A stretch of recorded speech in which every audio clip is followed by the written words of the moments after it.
오늘 이 시간에는 하나님의 선지자 시리즈 하나니 선지자, 나는 하나님을 의지하리로다 하는 제목으로 하나님 말씀 증거하도록 하겠습니다. 금요 예배 설교를 통해서 하나님의 선지자 시리즈 말씀을 전하고 있습니다. 오늘은 하나니 선지자에 대한 말씀을 나누려고 합니다. 성경에 참 많은 선지자들이 나오는데 의외로 저희들이 모르는 선지자들이 많이 있습니다. 아마 하나니 선지자도 많은 성도님께서 아마 잘 모르시는 선지자 중에 한 명일 것 같습니다. 하나니 선지자는 아사왕 시대에 활동을 했던 선지자입니다. 제가 지난 금요일 날 아사왕에 대해서 말씀을 드렸었는데, 아사왕의 인생 초반부에 보여주었던 모습은 참 하나님 앞에서 신실하고 의롭고 선한 모습이었습니다. 아사왕의 모습은 하나님의 말씀 그대로 따르며 순종했던 모습이었습니다. 그때 전쟁이 일어났었죠. 적군이 100만 대군을 이끌고 쳐들어왔습니다. 전쟁을 해봤자 질 게 뻔한 상황이죠. 지금 절체절명의 위기였었습니다. 그때 아사왕이 했던 기도 내용 혹시 기억나십니까? 아사왕이 어떻게 기도했죠? 부르짖으면서 하나님, 힘이 강한 자와 약한 자 사이에는 우리가 하나님밖에 의지할 분이 없사오니 우리를 도와주시옵소서. 우리가 하나님을 의지합니다. 그리고 우리가 지금 전쟁을 나갈 때 하나님의 이름을 의탁해서 지금 전쟁에 나갑니다. 하나님, 주는 하나님이시오니 저들은 사람들일 뿐인데 사람이 결단코 우리들이 믿는 하나님을 이기지 못하게 해 주시옵소서. 이런 기도를 합니다. 정말 믿음의 고백의 기도였지요. 그래서 하나님께서 그 전쟁에서 이기게 해 주십니다. 그리고 나서 아사 왕이 종교개혁까지 일으키지요. 하나님의 백성들에게 말씀대로 살아야 된다라고 가르치고 산당을 다 제거하고 심지어 자기의 어머니가 태우였었는데 어머니가 섬기고 있었던 그 우상들도 다 부숩니다. 그리고 심지어 그 어머니를 태후의 자리에서 내려오게 하죠. 그러니까 철저한 종교개혁을 일으켰던 겁니다.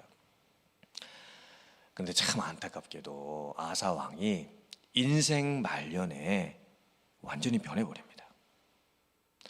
아사 왕이 처음에 가지고 있었던 하나님을 향한 신실한 믿음 다 없어져 버립니다.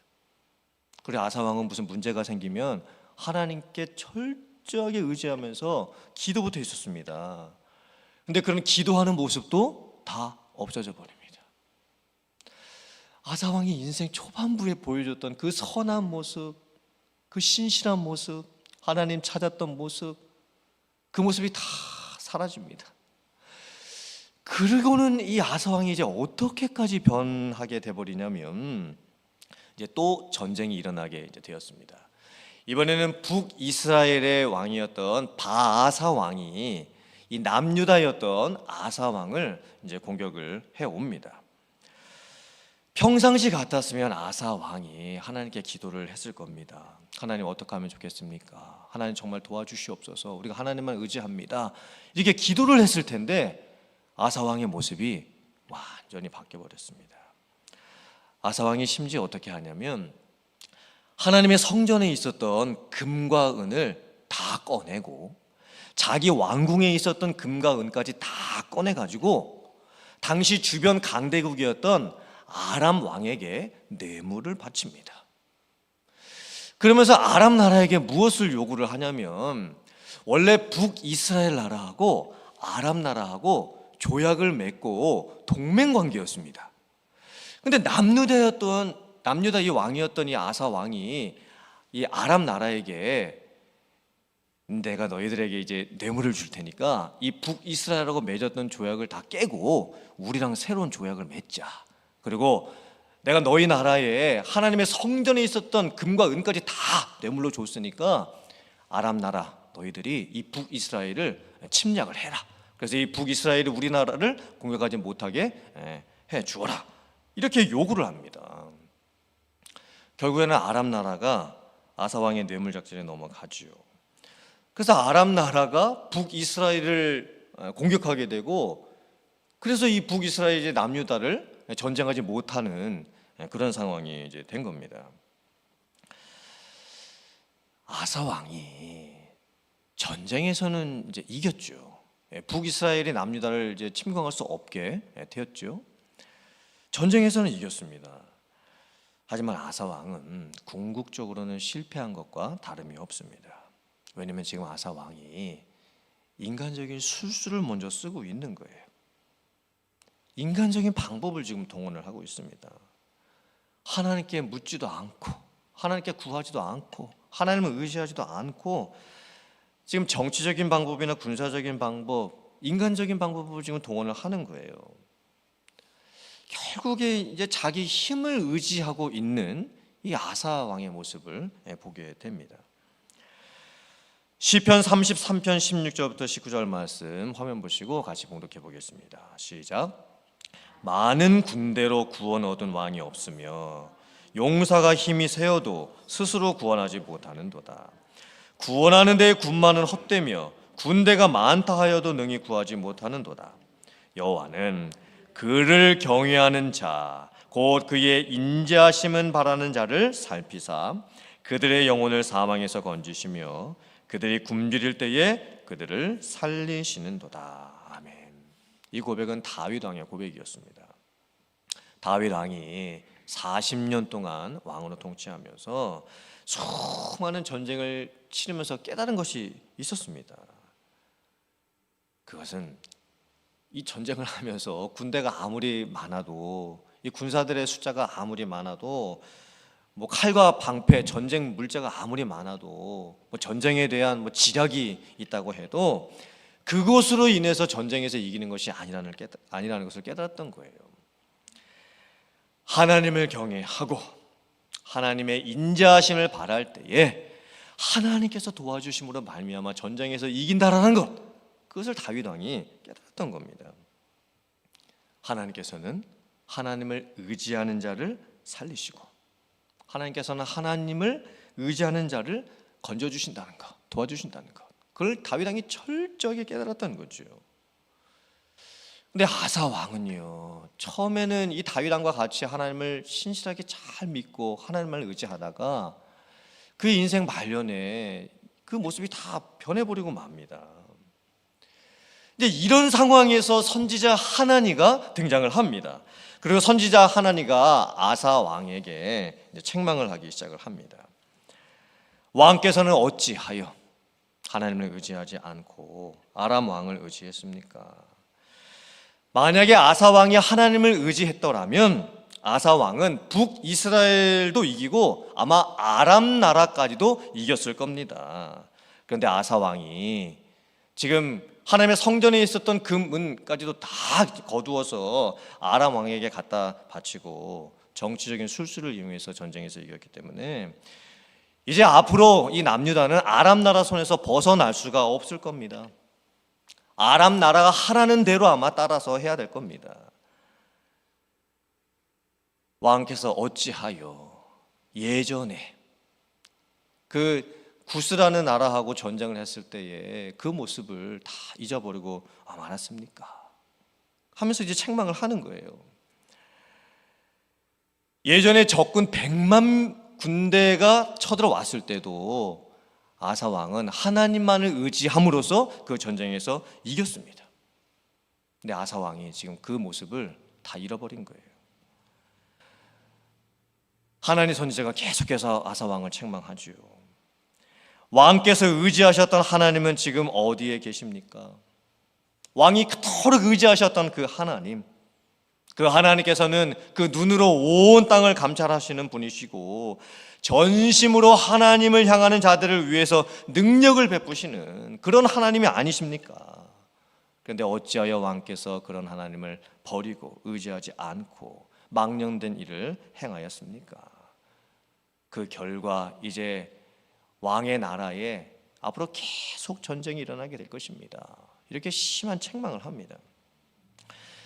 그때 그 책망을 들었던 아사 왕이 어떻게 할까요?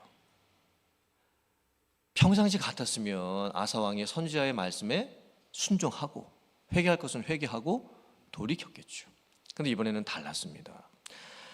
아사 왕이 자기에게 하나님의 말씀을 전해주었던 하나님의 선지자를 감옥에 가두어 버립니다. 듣기 싫다는 거죠. 하나님의 말씀을 전하고 있는 하나님 선지자의 말을 듣기 싫다는 겁니다. 그리고 심지어는 백성들 중에서 몇 사람을 학대하기까지 시작을 합니다.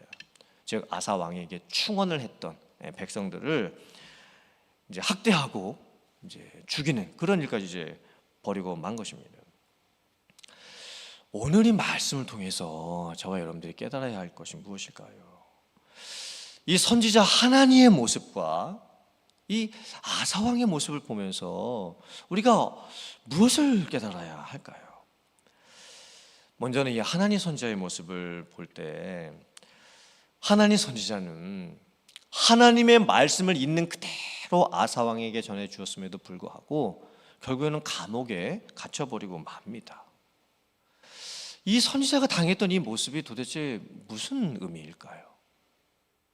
사실 오늘날에도 목사님들도 그렇고 이제 구역장님들도 그렇고 또 다른 누군가를 위해서 이렇게 챙겨주시는 그런 리더 위치에 있는 분들도 그렇고 정말 우리 주변에 믿음이 연약한 분들을 위해서 또 시험당한 분들을 위해서 어려운 일들을 겪는 분들을 위해서 정말 그분이 어떤 문제가 있어서 정말 그 문제를 해결할 수 있도록 좀 도와주고 싶어서 우리들이 참 선한 마음으로 그분들을 긍휼히 여기는 마음으로 도와주었을 때에 오히려 그분들로부터 우리들이 좀 안 좋은 말을 듣게 될 때도 있습니다.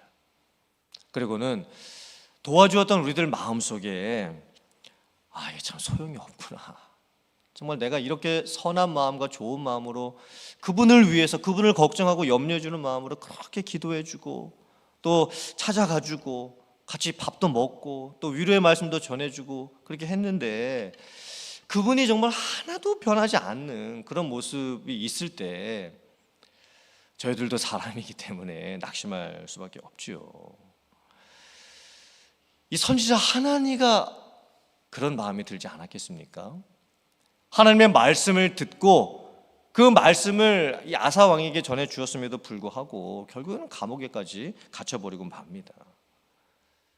이런 상황 속에서 우리가 어떻게 해야 될까요? 에스겔 3장 10절부터 12절 말씀 같이 봉독해 보겠습니다. 시작. 또 내게 이르시되 인자야 내가 네게 이를 모든 말을 너는 마음으로 받으며 귀로 듣고 사로잡힌 네 민족에게로 가서 그들이 듣든지 아니 듣든지 그들에게 고하여 이르기를 주 여호와의 말씀이 이러하시다 하라. 아멘. 하나님께서 에스겔 선지자에게도 지금 뭐라고 말씀을 하고 계십니까?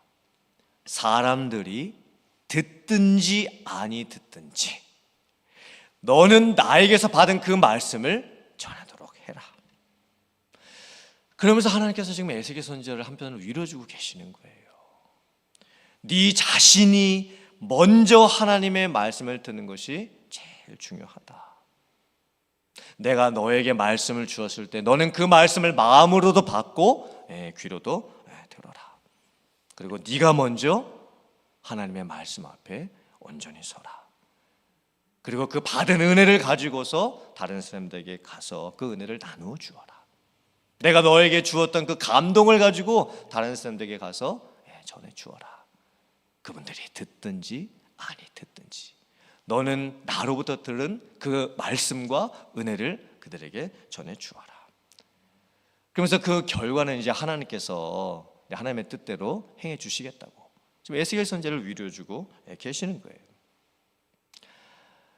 사랑하는 성도님들, 우리들에게 하나님 선지자가 당했던 그런 상황이 닥친다고 해도 낙심하지 마시길 바랍니다. 그리고 여러분들께서 하나님께서 맡겨주신 그분들을 위해서 했던 그 모든 수고들을 멈추지 말고 계속 하시기를 바랍니다. 우리는 전해주기만 하면 되는 거예요. 그리고 여러분들이 먼저 말씀 가운데 서 계시면 됩니다. 그 하나님의 말씀에 충만한 그 은혜들을 가지시고 여러분들께 맡겨주신 그 영혼을 살리는 일들을 계속해서 잘 감당할 수 있는 여러분들 다 되실 수 있기를 주님의 이름으로 축원합니다. 또한 아사 왕의 모습을 보면서 우리들이 깨달아야 될 부분은 무엇일까요? 아사 왕이 어떻게 이렇게까지 변할 수가 있을까요? 정말 인생 초반부에 보여주었던 그 선한 모습은 다 어디로 갔을까요? 하나님만을 철저하게 의지했던 그 신실한 모습은 다 어디로 가버린 것일까요? 아사 왕의 인생 말년에 또 하나의 사건이 일어납니다.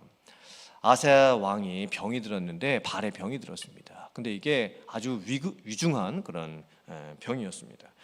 그때 아사 왕이 하나님을 의지하고 하나님을 찾지 않고 의원들만을 찾습니다. 물론 우리들이 병 들었을 때 기도뿐만이 아니라 병원도 가야지요. 의사도 만나야 되고 또 수술도 받고 약도 먹어야 됩니다. 근데 오늘 이 아사 왕의 이 근본적인 문제가 뭘까요? 이 마음과 삶의 중심의 태도가 완전히 바뀌어 버린 거예요. 이제는 아예 아사 왕이 하나님을 의지하지를 않습니다. 자기 인생에 있어서 큰 일이든 작은 일이든 하나님 바라보고 하나님께 간구하는 모습이 하나도 없습니다. 자기에게 병이 들고 자기에게 힘든 일이 생겼을 때 예전 같았으면 아사 왕이 정말 하나님께 찾아가서 하나님께 부르짖으면서 기도했을 거예요. 근데 그 기도하는 모습도 지금 다 사라져 버렸습니다. 자기 주변에 유명하고 용하다는 의원들만을 찾아가고 있는 모습입니다. 정말 많이 변했죠. 정말 아사 왕이 변해도 너무 많이 변했습니다.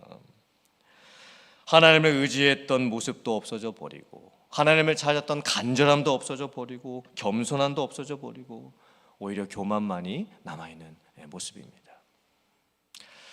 신명기 8장 11절부터 우리 14절까지의 말씀 같이 봉독해 보겠습니다. 시작. 내가 오늘 네게 명하는 여호와의 명령과 법도와 규례를 지키지 아니하고 네 하나님 여호와를 잊어버리지 않도록 삼갈지어다. 네가 먹어서 배부르고 아름다운 집을 짓고 거주하게 되며 또 네 소와 양이 번성하며 네 은금이 증식되며 네 소유가 다 풍부하게 될 때에 네 마음이 교만하여 내 하나님 여호와를 잊어버릴까 염려하노라. 하나님께서 광야 생활 40년 마치고 가나안 땅에 들어가게 됐던 하나님의 백성들에게 신신당부하셨던 말씀이었습니다. 하나님께서 하나님의 백성들을 광야 40년 동안 그렇게 훈련시키셨음에도 불구하고 하나님께서는 이제 염려가 되셨던 거예요. 하나님의 백성들이 가나안 땅에 들어가면서 자기 집을 갖게 되고 자기 땅을 갖게 되고 자기 소유를 갖게 됐을 때 하나님을 다 잊어버리게 될까? 하나님께서 너무나 걱정을 하셨던 겁니다. 그래서 결단코 하나님을 잊어버리면 안 된다고 그렇게 신신당부를 하셨던 거예요. 근데 결국 하나님의 백성들이 어떻게 될까요? 정말 하나님의 염려대로 하나님을 다 잊어버리게 됩니다. 이 하나님의 백성들이 변했던 이유가 뭐였을까요? 자기 것을 가지는 그 순간부터 변한 거예요. 사실 다 하나님 것이죠. 하나님께서 우리에게 주신 것들입니다. 그런데 그것을 자기 것, 내 것이라고 생각하는 그 순간부터 하나님의 백성들이 변하기 시작했던 겁니다. 아사 왕도 똑같았습니다. 처음에 아사 왕은 철저히 하나님만 의지했습니다. 왜냐하면 가지고 있는 게 아무것도 없었기 때문입니다. 그런데 하나님께서 은혜를 베푸시고 축복을 베푸셨을 때 자기 것이 너무나 많아졌습니다. 그리고 태평성대가 이루어지면서 아사 왕이 변해가기 시작을 합니다. 내 것, 내 것이라고 생각하는 그 순간부터 아사 왕도 변해버렸던 것입니다. 사랑하는 성도님들, 저희들이 이 아사 왕의 모습을 보면서 무엇을 깨달아야 할까요? 변함없이 초심을 잃지 않고 하나님을 사랑했던 그 첫사랑을 잃어버리지 않는 여러분들이 되시기를 주님의 이름으로 축원합니다. 내게 있는 이 모든 것이 나의 것이 아님을 고백하고 하나님께서 내게 잠시 맡겨주신 것임을 고백하면서 내게 있는 것으로 인해서 교만해지는 것이 아니고 그것을 주신 하나님이 얼마나 더 크신 하나님이신지를 바라보면서 하나님을 철저하게 의지할 수 있는 여러분들 다 되실 수 있기를 주님의 이름으로 축원합니다. 그래서 이 아사 왕처럼 그렇게 처음과 이 마지막 모습이 변해버리는 그런 인생을 살아가는 저와 여러분들이 되지 않고 언제나 변함없이 신실하게 진실로 하나님만을 의지하면서 살아갈 수 있는 여러분들 다 되실 수 있기를 주님의 이름으로 축원합니다. 아멘.